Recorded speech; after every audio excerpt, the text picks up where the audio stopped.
Okay, the purpose of this video is to highlight some of the key elements of a piping isometric.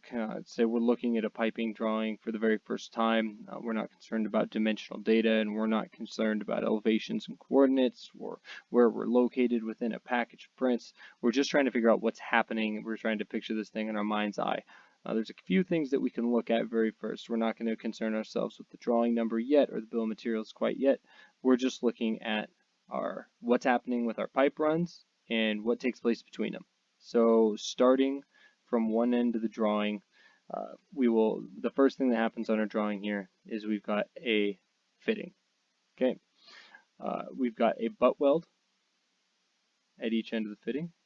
Okay, those dots are going to be our main weld symbol that we're going to see across piping isometrics. We don't really have weld symbols like we do on a structural drawing because pipe that meets standard butt welded fittings is just going to make up a butt weld, which would just be a V-groove welded all the way around, right, with full penetration. So to simplify it, we've just got these little dots that exist between butt welded fittings. So we've got a 90-degree fitting, right, that's butt welded on both ends, and then we've got a length of pipe that exists between those.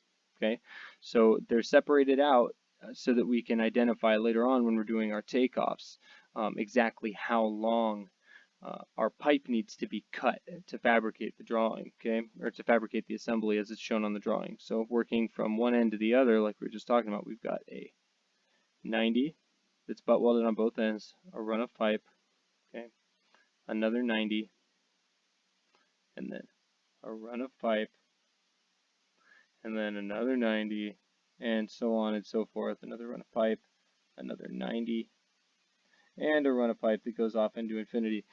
You can take my word for it, or there's another thing that we can do to kind of help us tell what's going on.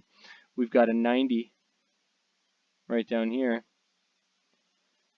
but if you look down elsewhere on the drawing at part number 6, we're given an item number for that exact type of fitting. Okay, if we follow number 6 all the way up here onto our bill of materials, just like on a structural drawing, we've got a number.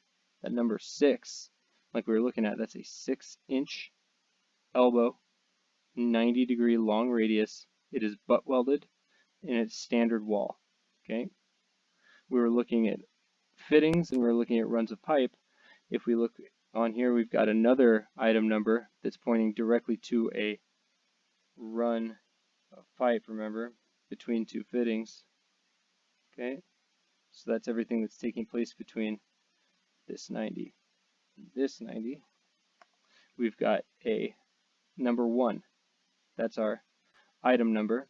We go up to our bill of materials. We've got number 1.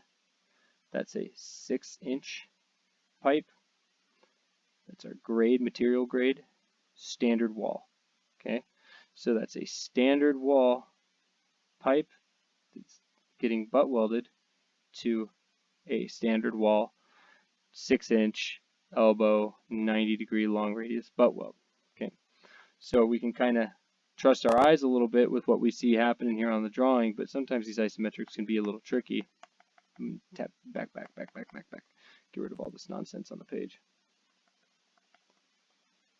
We can kind of corroborate what we see with our eyes onto the bill of materials and verify that's actually what we have. Okay, so in this case, we're not going to be given that item number, that part number 6, at every single location if all of them are to be the same. Okay, say there was a change and it went from 6-inch to 3-inch or some other line size change, we would be given multiple item numbers and we would see that represented in the bill of materials as being different sizes. So in this case, we know that our runs of pipe are all 6-inch and our elbows are all 6-inch as well. We only have pipe in one spot and we only have elbows in one spot, and they are both 6 inches. Okay, so the other thing we have besides fittings and runs of pipe on a drawing are dimension lines. Okay, so we've got a dimension line there, dimension line here, dimension line here, any place where you've got a line that extends to 2 reference lines and a distance between them, that's a dimension line. So here we're given our center to center dimension from this fitting to this fitting of 6 foot 11 inches. An important thing to note is that dimension lines are represented on a drawing true to the isometric perspective that the drawing is on. So for instance, when something is traveling flat to ground laterally, like these are, the dimension lines that accompany them are going to be written on that same plane. It's really important because sometimes the way that a drawing is written, you know, as components cross over each other, right? We cross over here, go up, and then cross back over, and we start to get these kind of crazy looking hourglass contraptions. Looking at what's happening with the dimension line as it extends away from the piping component can be really important, helping make sense of what we're looking at. Okay, so we've got runs of pipe, we've got fittings, we've got dimension lines, part numbers, how those part numbers can help us identify trajectory, right? So if we've got a 13 foot and 5 inch lateral center to center run right here, right? That's from here to here. If we're confused about what takes place at this point or at this point as far as what direction the system goes, we can say, we are losing trajectory at this point. We're going down, at least I think we are. How can I verify that we're doing that at 90 degrees? Well, I can look at my bill of materials, what's happening at this point. We have an item number that tells us all of these points are 6-inch elbows. That's part number 6. We'll look up here, part number 6. That's a 90-degree elbow. It'd be a little different if we looked up at the bill of materials and saw that this was a 45-degree fitting. You know what I mean? Like if it's a 45-degree fitting, despite how it looks on the drawing, it could be, you know, rolled off to some weird angle, or it could be, you know, represented out of scale on the drawing, and you have to trust the bill of materials to find out what's happening. But in this case, it looks like it's going down, and it's because it is going down. We've got a 90-degree fitting right there. So, okay. Other than that, there's really only one other key identifier that you need to be concerned about, and that is north-south, and then I guess by extension of that, your flow direction. So on every drawing, we've got a north symbol and an arrow that is given with it. What that does is that locates each end of the drawing. It kind of puts everything onto a grid. That north should be consistent across all drawings within a package, but that's not a standard. So what I mean by that is if you get a drawing that has north up here, and then you go somewhere else in the system, and there's a drawing that has north going this way, you need to shift in your, I guess, in your mind's eye, all the coordinates to taking that into account, that you have to, for some reason, view this isometric on a different plane, either so that they can represent it more accurately on the drawing, or for whatever reason. But the important thing to take away is that everything is built on a grid system, and that they need to express what north is so that you can relate all changes in trajectory laterally or north and south. You can take that into account. You know exactly where the system is going at all points. So for instance, in this case, if the drawing orients north to be in the upper left corner, we can look at our flow direction, which is given to us with this little symbol right here in line with the pipe. Our flow is going this way, so we would say that this system is flowing southerly. Okay. So when we move north and south, you would say from this point here to this point here, if we are given a 33 foot and 11 inch dimension, we would be moving this way, or I guess this way, north and south. Okay, so if we're moving just this direction, we would be going northerly, or this direction, southerly. Wow. Okay.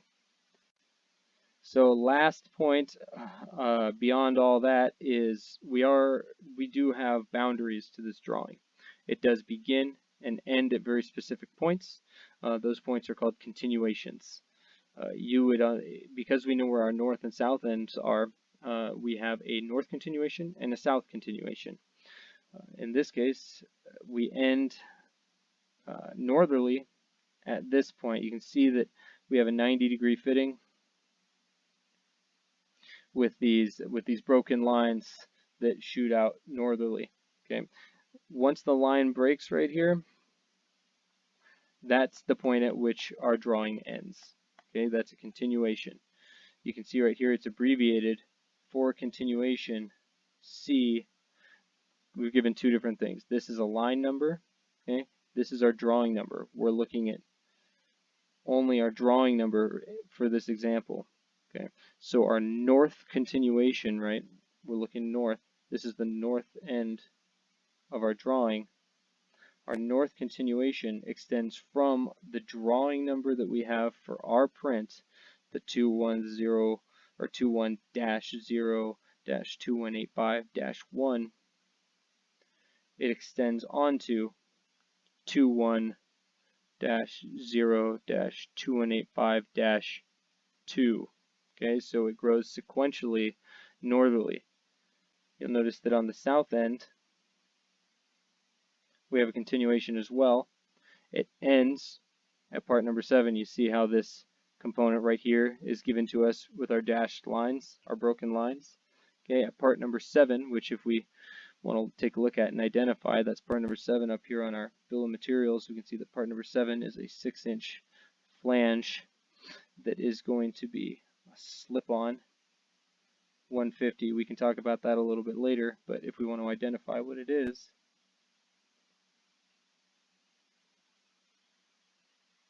we can do that. So same as on the north end, we can see that we have a continuation. For continuation C 04-0-2196-3. Okay, we'll highlight later why that number changes so dramatically going in the other direction, but for right now, all you need to know is that north to south, we are flowing southerly from a north continuation on drawing 21-0-2185-2 to our south continuation 04-0-2196-3. So all of that, it's a lot, but just knowing that, you know kind of what's happening as far as the shape of this system and what it's made up of.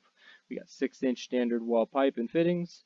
We're flowing southerly, and we have a continuation at the south and the north end that locate us onto different drawings within the package. So moving on from there into another video, we can highlight dimensional data and doing takeoffs for fabrication and all that. But for right now, you can at least make sense of the drawing and what happens in the physical realm. All right, so that's done.